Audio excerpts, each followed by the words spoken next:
boş değil. Gelsen düzelecek her şey yok. Uçkura ayağımı bastım bitti ve bağladı bildiğin her bir yol. Gel oğlum ben özüme danışırım geceleri düşünürüm her defa unudum seni. Gözden düşen bu kalbine şahit olmak istemir görürüm yani.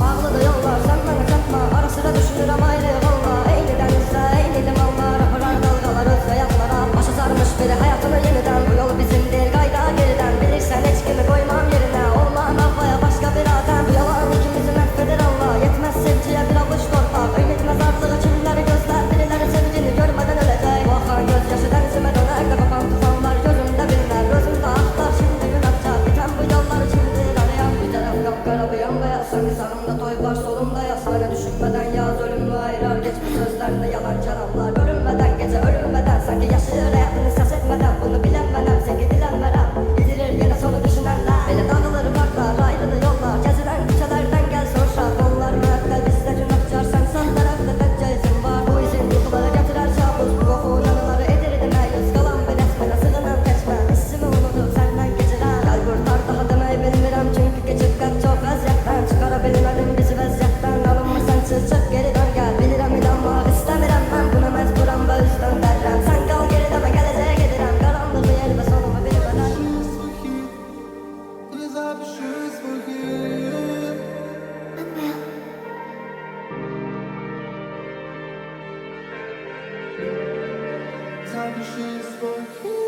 Kamçılı birileri boş boş değil. Gelsen düzelecek her şey yok. Uçkura ayağımı bastım bitti ve bağladı bildiğin